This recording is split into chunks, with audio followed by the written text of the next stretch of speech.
24/7 news TV. Telugu సినీ ఇండస్ట్రీలో మాస్కా దాస్ అంటూ హీరోగా తనకంటూ ప్రత్యేక ఫ్యాన్ బేస్ ఏర్పాటు చేసుకున్నాడు విశ్వక్సేన్. తాజాగా కొత్త దర్శకుడు రవితేజ ముల్లపూడి డైరెక్షన్లో రామ్ తాలూరి నిర్మాణంలో మెకానిక్ రాకీ మూవీతో ప్రేక్షకుల ముందుకు వచ్చాడు. ఈ సినిమాతో మాస్కా దాస్ విశ్వక్సేన్ హీరోగా హిట్ ట్రాక్ అందుకున్నాడా లేదా అనేది ఈ మూవీ రివ్యూలో చూద్దాం. సినిమా కథ ఏంటంటే, రాకేష్ అలియాస్ మెకానిక్ రాకీ అంటే విశ్వక్సేన్ మలక్పేట్లో బిజీయెస్ట్ ప్రదేశంలో తన గ్యారేజ్ రన్ చేస్తుంటాడు. దానిపై రంకిరెడ్డి అంటే సునీల్ కన్ను పడుతోంది. దాన్ని ఖాళీ చేయమని వాళ్ళ తండ్రి అంటే నరేష్ను బెదిరిస్తాడు. ఈ క్రమంలో రాకీ తండ్రి చనిపోతాడు. తండ్రి ఆఖరి కోరిక మేరకు ఆ గ్యారేజ్ దక్కించుకోవాలనే ప్రయత్నం చేస్తాడు. అతని నుంచి గ్యారేజ్ను కాపాడుకోవడానికి 50 లక్షలు ఇస్తానని రంకిరెడ్డికి మాట ఇస్తాడు.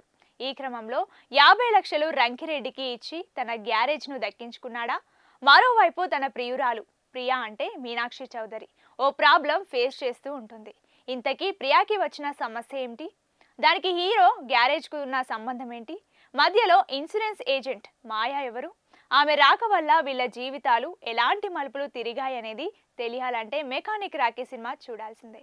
మూవీ ఎలా ఉందంటే, మెకానిక్ రాకీ కథను డైరెక్టర్ చక్కగా రాసుకున్నారు.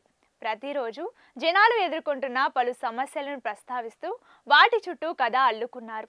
విశ్వక్సేన్, శ్రద్ధా శ్రీనాథ్, మీనాక్షి చౌదరి, సునీల్ మిగతా వాళ్ళు ఎవరి పాత్రకు వాళ్ళు చక్కగా న్యాయం చేశారు. కాకపోతే ఈ తరహా కథలు మనకి కొత్త కాదు. ఆల్రెడీ డబ్బింగ్ రూపంలోనూ ఇంకో రకంగానూ చూసినవే. అలాంటప్పుడు ఆడియన్స్ని ఫస్ట్ నుంచే ఈ కంటెంట్కి అలవాటు చేసుంటే బాగుండేది. సినిమా స్టార్ట్ అయిన చాలాసేపు వరకు ఇదేదో లవ్ స్టోరీ అన్న ఫీలింగ్ కలుగుతోంది. సరదాగా సాగుతున్నట్టే ఉంటుంది. ఫస్ట్ హాఫ్ మొత్తం అవుతున్నా స్క్రీన్ మీద పెద్దగా కథ కదిలిన దాఖలాలు కనిపించవు. ఉన్న సస్పెన్స్లు అన్నిటినీ సెకండ్ హాఫ్లో పెట్టేశారు డైరెక్టర్. ఫస్ట్ హాఫ్ నుంచే వాటిని పర్ఫెక్ట్ వేసుకుంటే ఇంకాస్త ఎంగేజింగ్గా తెరకెక్కించగలిగేవారు. కెమెరా పనితీరు బాగుంది. బ్యాక్గ్రౌండ్ స్కోర్ కథకు ఎంగేజింగ్గా అనిపించింది. సెకండ్ హాఫ్లో నటీనటుల పర్ఫార్మెన్స్ అంతా బాగా ఎలివేట్ కావడానికి JXRR హెల్ప్ అయింది. స్క్రీన్ ప్లే కాస్త మారి ఉంటే ఎడిటింగ్కి కూడా మంచి మార్కులే పడేవి. స్క్రీన్ ప్లే కారణంగా ఫస్ట్ హాఫ్ స్లో ఎడిటింగ్ కూడా మైనస్ మార్కులే పడ్డాయి. ఆల్రెడీ ఇలాంటి కంటెంట్ని చూసినా ఫస్ట్ హాఫ్ కాస్త అటూ ఇటుగా అనిపించినా సెకండ్ హాఫ్ మాత్రం థ్రిల్ కలిగిస్తోంది. సినిమాకి డీసెంట్ టాక్ తెచ్చిపెడుతోంది.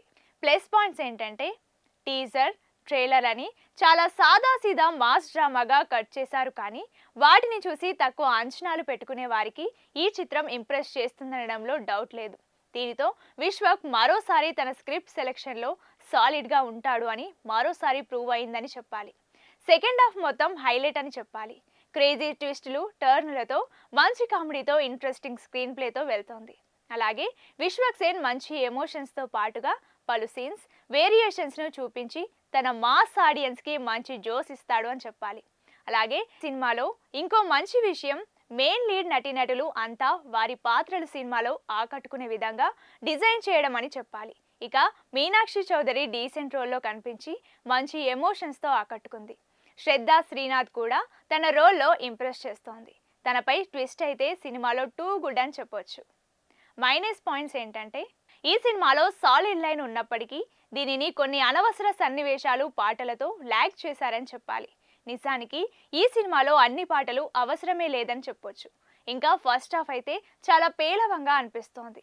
అక్కడక్కడ 1-2 సన్నివేశాలు ఆడియన్స్ ముందే ఊహించగలిగేలా అనిపిస్తాయి. ఇంకా వీటితో పాటుగా విశ్వక్ పై కొన్ని కామెడీ సీన్స్ సిల్లీగా అనిపిస్తాయి. ఓవరాల్గా చెప్పాలంటే ఈ మెకానిక్ రాకీలో మంచి థ్రిల్ ఎలిమెంట్స్ ఉన్నాయి. అలాగే విశ్వక్సేన్ మరోసారి తన మాస్ షోతో కిల్ చేశాడు. ముఖ్యంగా సెకండ్ హాఫ్ మెప్పిస్తోంది. అయితే ఇదే తరహాలో ఫస్ట్ హాఫ్ కూడా ఉంటే మాత్రం డెఫినెట్గా ఈ చిత్రం మరింత బెటర్గా థ్రిల్ చేసి ఉండేది. అయినప్పటికీ ఈ చిత్రాన్ని ఈ వారంలో చూడడానికి ట్రై చేయవచ్చు.